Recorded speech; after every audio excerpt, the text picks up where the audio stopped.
Hey, so I've got a quick interview tip for you today as part of this series on quick interview tips that's really going to transform how your interviews go.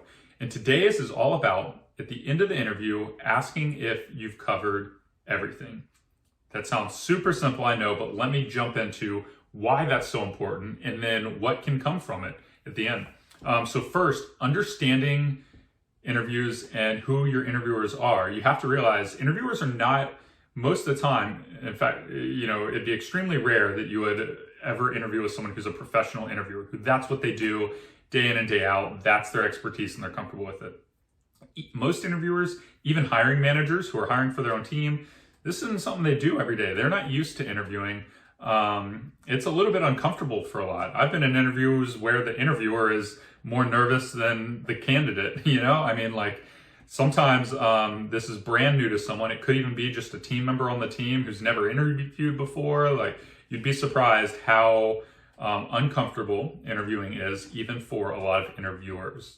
So that context in mind, they often don't necessarily know what they're doing. Maybe they're just helping out the team. But the way interviews are usually structured is that each interviewer in the process has specific topics that they're trying to cover. Because interviews are supposed to be consistent across all candidates, they shouldn't just be winging a conversation. There are specific topics they're supposed to document, which is a regulation kind of thing. You're supposed to have documentation of interviews and hiring decisions.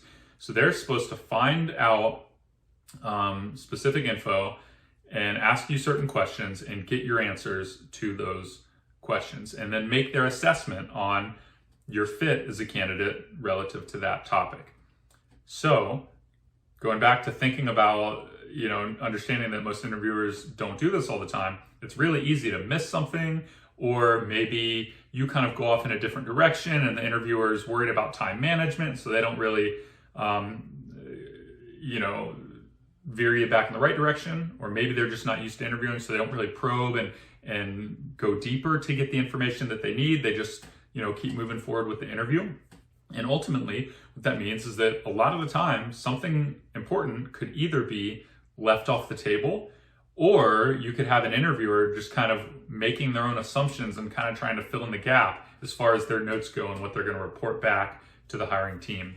That's really dangerous for you because you want to be in control of your own destiny. So most interviews save time at the end for candidate questions, but the first thing I always say before asking any questions is, hey, yeah, I have a few questions, but first, I just want to make sure that, I've been thorough enough throughout the interview that I've covered everything that you intended to cover here. Is there anything else that I could possibly clarify? And just by asking that, even in my own interviews, even knowing how to interview and trying to be as thorough as I can, there have been times where an interviewer will say, well, actually, yeah, I'd like to go back and dive into this a little bit more. And you never know, that could have been what saved me from just being written off.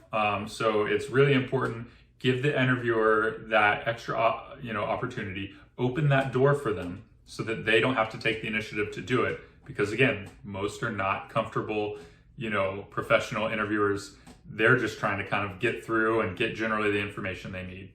So this, could be an awesome opportunity to save yourself from having to do a follow-up interview because not enough of what they needed covered was covered. It was incomplete, or from being rejected because they got the wrong impression or didn't get a full enough picture and another candidate went through who they had a full picture on, and so they just felt like it was going to be a better fit, or even worse, being a victim of the interviewer's assumptions and biases because they just filled in the gaps with whatever they assumed to be the case, even though that didn't come from you.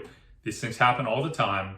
I'm telling you, save yourself. Ask at the end of the interview if you've covered everything and you really could be making the difference in your interview.